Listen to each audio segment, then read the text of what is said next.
So it's been around 1,000 years since the Jedi have last seen a Sith Lord, so tell me why the first one they've seen in ages just pulls up behind a vault door or a farming. And Qui-Gon ain't called for no backup or nothing, he just told the army to move aside to let him and Obi-Wan get to work. Oh yeah! Maul that ignites his double-sided lightsaber, and yeah, I've seen enough, he is him. And if you aren't convinced yet, Obi-Wan flips over Maul to try and sneak him from the back, but Maul just hit him with that no look. The disrespect to the young Rook is crazy. And unfortunately, the disrespect continues, as Obi-Wan tries to cook up with an ISO, while Qui-Gon tries to intervene with a double team. So to avoid the trap, Maul just punts Kenobi out the way. The two Jedi eventually corner the Sith Lord, but that is until he hits them with that Simone Biles and backflips to another platform. The two heroes then follow suit and go back to boxing, until Maul super kicks the fuck out of Kenobi, which has him plummeting down like 8 floors. But luckily, Qui-Gon had that instant get back with the recoil to the face, moving like how Goku did Frieza. Maul also starts plummeting, and Qui-Gon tried to finish it off by hitting him with the Jeff Hardy.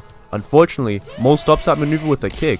Obi-Wan finally pressed X to get up from the ledge, and bro hits a little jug before looking all memorized. Like, boy, if you don't get your ass back in the fight. Maul and Qui-Gon were having the faith of a one-on-one until their duel gets rudely interrupted by some laser fields. Maul looks like he's itching for that fade like he's Jihan in season 3. Meanwhile, Qui-Gon trying to find that inner peace, while Obi-Wan's dumbass is stuck in the back. But as soon as the lasers turn off, Qui-Gon shows why he's about that action, immediately going for the jump on Maul, but he reads it. Obi-Wan then turns into a Traxxer to try and join the fight, but he ends up just like us, the spectator. As the two unks then run a respectable 1v1, until Qui-Gon thought he had it with a downward strike, but Maul parries it, leaving Qui-Gon vulnerable for the piercing shot to the gut.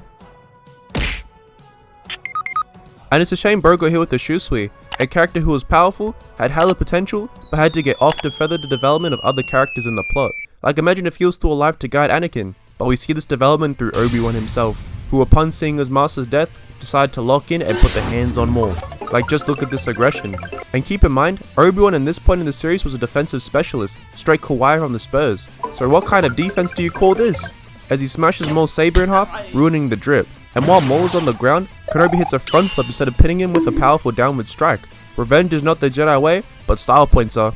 But the misguidance and priorities allows Maul to hit a kick up and then skedaddle away, until he catches the Jedi lacking with a super kick to the jaw like he's Jey Uso. The two go back to dueling until they get into a saber lock, which Maul wins and force pushes Kenobi until he's on the brink of falling. After this, Maul then has the audacity to ask him, "How's it hanging?" while punting his lightsaber down 100 stories. And I'm just kidding, this entire sequence went down with absolutely no dialogue exchanges. Insane. But with the way Maul was moving, about to off 2 Jedi in his debut, he thought he was about to get a promotion from Sidious. Like, who needs the chosen one when you have him? But unfortunately, Obi-Wan IQs it by grabbing Qui-Gon's lightsaber, flipping over Maul, and then slicing him in half. Damn. That maneuver was so smooth that it had Maul mesmerized, as evident by how he was just standing there like a moron. Bro accidentally went into his idle animation. But anyway, Maul with his legs now sold separately, plummet down the vent to never be seen again, and securing Obi-Wan with the win while only being a rookie. Except somehow, Darth Maul survived, thanks to his everlasting hatred towards Kenobi and the Jedi, and a little help from Mother Talzin, which kept him going through all these years despite being cut in half. Like, Maul's hatred is definitely underrated.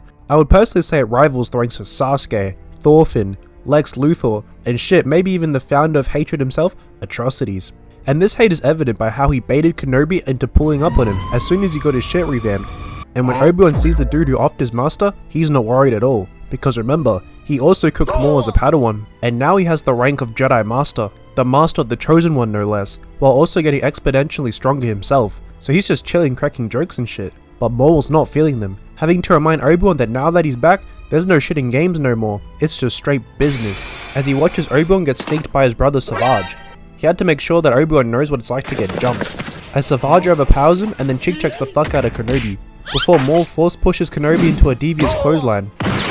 And on day 1 of his return, Maul has already captured Obi-Wan, and was about to torture him to match all the pain that he had caused him. Bro was about to have a generational getback on par with Roy Mustang, until Azaj Ventress, You bald-headed demon. of all people, saves Kenobi before hightailing the fuck out of there. And don't worry, this brief encounter does not count as a win for Maul, as you had to get someone to sneak Kenobi. I learnt my lesson from the Goku vs Vegeta video, trust. So from one shorty to another, Obi-Wan with his new duo, pull up on Maul and Savage, and they get straight to boxing. Maul and Kenobi reignite their decade-age grudge match, with Maul trying to put metal to Kenobi's cranium with a swing kick to the dome, but the Jedi weaves. The cameraman then swerves to Adi Gallia, who's running an ISO with Savage Press, showcasing how she's part of Weave Nation, starting off with a block for one end of the lightsaber, and then dodging the other side, and then hitting a step back which got a press hitting nothing but the environment. She then once again blocks a strike while weaving the other side, doing all this while keeping her dreads intact.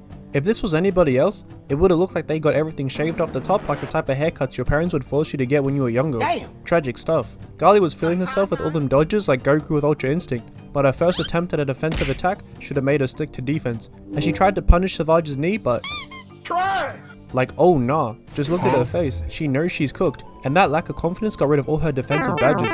She's now moving like Jokic, as Savage forces her into some debris and then hits her with a running headbutt.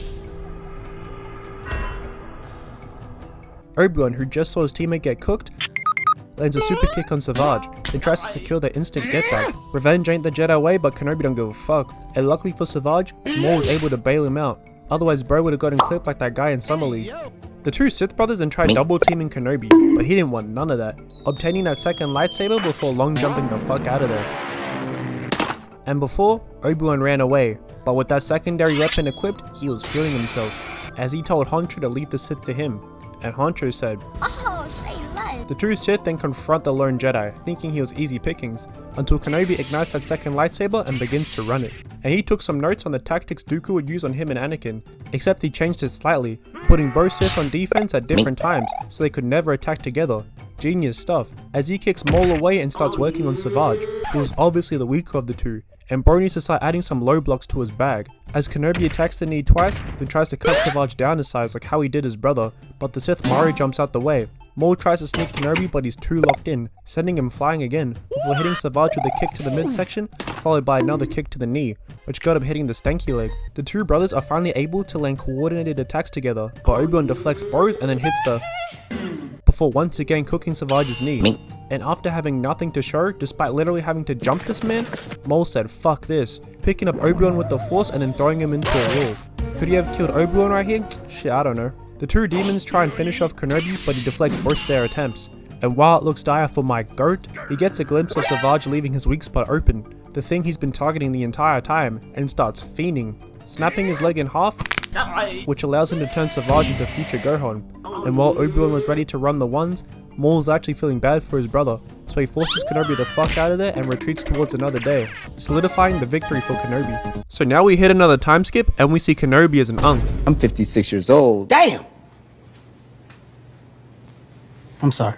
And it's crazy, we're seeing him in his third prime right now. Bro's got that LeBron longevity, but just like Lakers LeBron, Father Time escapes no one, as we see Kenobi's old ass chilling near a campfire with Ezra. But all of a sudden, out of nowhere, Maul pulls up on Kenobi, still looking for vengeance decades later.